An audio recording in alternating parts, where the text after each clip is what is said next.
go. It's recording? Very good. Okay. I would like to introduce to you one of the most promising, charismatic, influential, and successful leader in the healthcare industry, Dr. Luis Pacheco. Thank you for giving me this opportunity to interview you, Dr. Pacheco. Thank you. My pleasure. Greatly honored. I have a few questions for you. Okay. What motivates you to become a healthcare advocate? An educator, Right. extensive humanitarian, and a very successful leader. Well, all of those things. Really so much of it comes from family, and in this case my mother. She was an incredible influence on me. She was a school teacher, so education was always extremely important for me, and I was able to attend very good schools from a young age, which really made the difference. That's why I'm such a believer in education from a very early age. And I was also one of those kids that always had a stethoscope as a present. Okay. So there are pictures of me when I was, 3-4 years old, already with stethoscope, Yeah. little doctor set, and the whole thing. So I kind of grew up always wanting to be a doctor. And I loved being with people, and my mother would take me to school with her when I was a little boy to help with the younger kids even. When I was 6 or 7, I was working with 4-year-olds. Wow. So I was always used to kind of helping out and being with other people. And also an uncle of mine who was an ophthalmologist was also a very strong influence. The way he took care of his patients, the relationship that he had. He took me into the operating room when I was 14. So that had a real influence on me on, this is what I want to spend the rest of my life doing. So you have this nurturing environment. Exactly, and that's so important because, Right. As parents, we're the example. Right. We can say a lot of things, but the kids are going to look at not only what we say and how we Right. treat them, but also what we do. Yeah, you're setting a role model. Right. Okay, growing up, did you have any awareness that you have the ability to influence others? Is it like an inborn talent? Right. Or a skill? I think a lot of it again comes from confidence that your parents help you develop. I think some people develop it on their own, who come from very tough backgrounds, and those are really some incredible stories. I think in our case, even though we grew up as a very humble family, the years that I lived in Peru, for example, we used to cook on the ground, on the dirt, with kerosene stoves, and the milk would be brought every day, nice and warm, directly from the cow, and the bathroom was just a hole in the ground with a hose. That was also the shower. But it's interesting, we never felt poor though. We never felt poor because, the material wealth is not what makes you feel rich or enriched in your life. So it was very important that we never really felt like we were poor or disadvantaged. It was always taught to me to, to do your best, to strive, to make sure you work hard. Stand up nice and straight. Don't feel that you're less than anybody else. You're not more than anybody else. So I think all of those things combined, and then with experience over the years, you start to develop your leadership style. But, even for example in high school, I did well athletically, so that helps give you confidence also. But really the leadership really developed more in my professional career as a physician. That's when I started to really take that on more. So I wasn't the school president.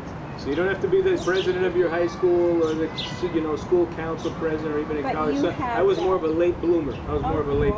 But that within you have that kind of ambition, that drive that you want to be somebody into the community. Yeah. You have that. Yeah, absolutely. But you also develop it. You have to have that moment when you kind of get an awakening. Right. What is my potential? When did that start?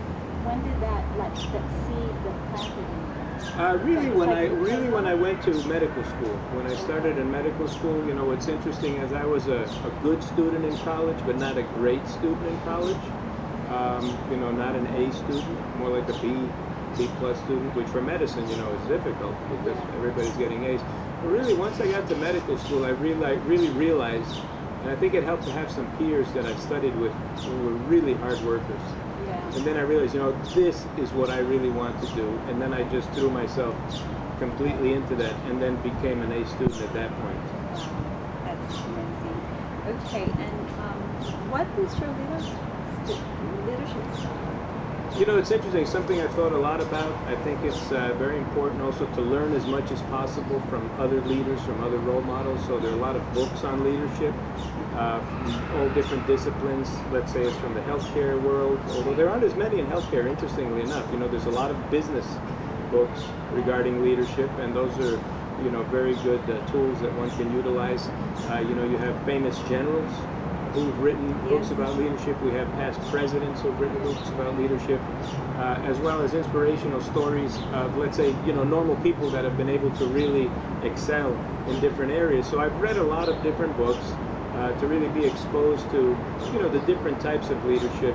One thing that I really enjoy in some of the leadership positions I have is I like to work with interdisciplinary teams. So for example, here at California Hospital, I really enjoy being chairman of IDP, interdisciplinary practice, because now we're bringing in, you know, not just the doctors, but the nursing staff, administrative staff, ancillary staff, you know, all different people, which a lot of times is difficult to all be on the same page. But I really enjoy working collaboratively with people.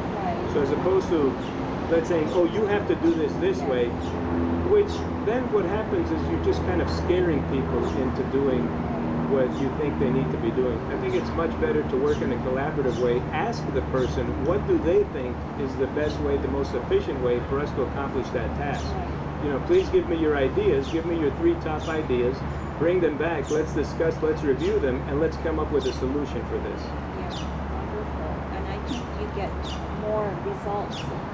You get some input. Absolutely. And also it's something very important, Grace. You know, one thing I've realized over the years now, 25 years in medicine, is that, you know, the people that are doing their specific task, they usually know it better than anybody else. So it's very important to use their talent.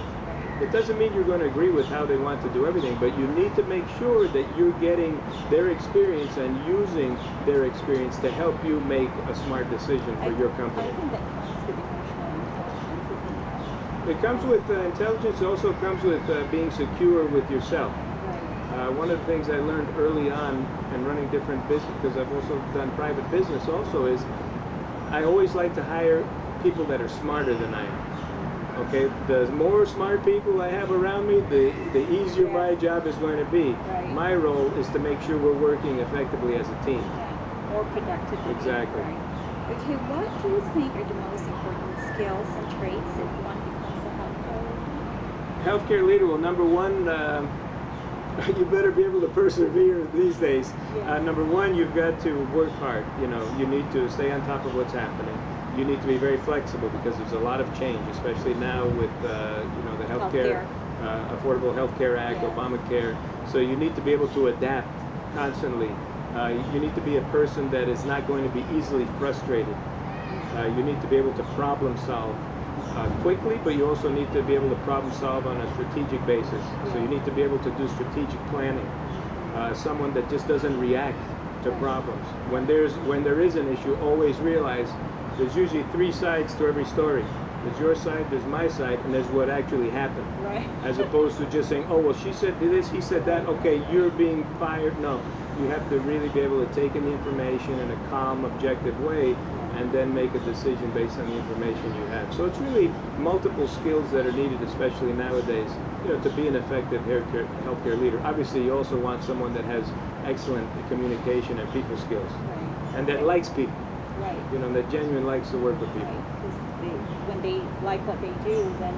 Absolutely, because remember, as a healthcare leader, you have the employees that you need to lead, but then you have the patients that you have to take care of, make sure that they're getting the best care possible. And then usually you're going to be dealing with physicians, you're going to be dealing with healthcare groups, healthcare plans, IPAs, the federal government, the state government, the local government. So it's a lot of different players involved, and they all are handled a little bit differently. Finding a balance to everything. Exactly. Okay, how did you get into the supplementary vitamins? Oh, you know, it was interesting. Through the TV work that I've been doing over the years, patients would come up to me, well, just people on the street, hey, Dr. Pacheco, you know, I'm really feeling tired, you know, what vitamin do you recommend? And I'd like to give my kids some vitamins. And then finally someone came up and said, you know, you should make vitamins for us. You know, we trust you, and, you know, we know you're going to give us something high quality. So that's how we started our natural supplement company to provide very high quality vitamins and supplements to the community, which usually, unfortunately, they're offered a lot of low quality, Yes. overpriced products. So that was extremely successful for us. Okay. What business strategic goals do you have in order for your product and services to gain an advantage over other competitors, especially nowadays? Right. It's a very tough business. Yeah, no, that's a great question, and I think there, number one, you have to have high quality products. Okay, that for me that was a given. So I do a lot of research in terms of the ingredients. I want to make sure it's backed up with clinical studies. Anything I say has been proven to be true. And then number two, people have to trust you. Yeah. They have to have confidence in you and in your company and in your products, and that's something that is not easy to just snap your fingers. Right. That's something that's developed over years, and we've done thousands of free health screenings, for example, in the community, be it diabetes, high blood pressure, osteoporosis screenings. I mean, we've done literally thousands of those. So when people see you out in the community, in supermarket parking lots, when it's 90 degrees out, doing free diabetes tests, and they start realizing, wow, this person really is sincere. And so that really was a big part of our competitive advantage. And you've been very successful so far. Yes, we've been fortunate to be quite successful on the business side, which has also helped us do a lot. Part of my philosophy is that a percentage of all our earnings is donated to charities and to different organizations to help people in need, as well as even individuals. We were having major problems. For example, we had a man that I was happy we were able to help. He was coming across the border, apparently on a train, in between the train cars. They fell off. He lost his leg. So here he is now with nothing. So we were able to help him, for example, buy his prosthesis. So, small things, but it makes a big difference for his life. Right. And then if the word gets passed on. Right, and then it helps the company also. So it's a win-win situation. High quality products, a great mission. We're helping the community. It's also good for the business, and it helps keep more people employed. That comes down to your mission, your vision, right, and your goal exactly of your company, your services. What are your 3 biggest challenges as a healthcare leader, especially the changes that the healthcare is going through, and how are you able to deal with these challenges? Well, number one, the amount of information that comes through, it's constantly changing, so that's really a challenge. Second of all, depending on which side of the equation you're at, there's a financial aspect of the healthcare business, which can be very problematic, depending on especially where a facility is located, where a hospital is. So, the financial part of this is definitely a challenge. And then, of course, quality always has to be really number one. You want to make sure you're providing your patients with the highest quality care that you can possibly give them. And what made you decide to use the social media to market your product and services? Well, it seems like now you have to. Everybody's on this, and a lot of people use, their cell phone now, even more than the computer, than the home computer, even a laptop. Yeah. So really nowadays, to communicate to a large number of people, through Facebook, through Twitter if they want to follow you, texting, especially in the Latino community, there's a lot of text messaging that goes on. So really just trying to keep up with technology. Right, definitely. What advice, another thing, what are the most important areas you think you can change and improve as a health? Myself? Yes. Well, I'm always pushing myself, so I'm always reviewing what I'm doing, always trying to look at what different ways I can improve. So really, I would say in every area, be it staying on top of what's current, always working on communication skills, always working on being mindful, working on being at peace and tranquil in myself, because then I'll be able to help others that way. So it's really just like in the hospital at CQI, continuous quality improvement. So you're constantly evaluating yourself to make sure that you're really living up to your potential and doing what you can do. That's a gift. That's really a gift. Were you able to balance that, with the demands and accommodating the demands of your customer, your patient, and your personal life, your professional career, business career? I mean, how can you keep yourself sane? It's a very good question. I remember something Bill Clinton said about 15 years ago, and people asked him, how do you deal with all these different issues, foreign affairs, and he compartmentalizes. So something I really took to heart. So you compartmentalize. So if I'm working on a specific project, my attention is completely focused there. I don't want 5 other things distracting me, because multitasking, most people really don't multitask as well as they think they do.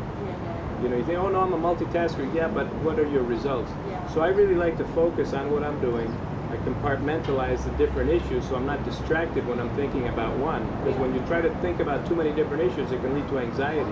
Right. And then that's not good. So focus on this. We're going to do this, this, and this. Have a nice plan.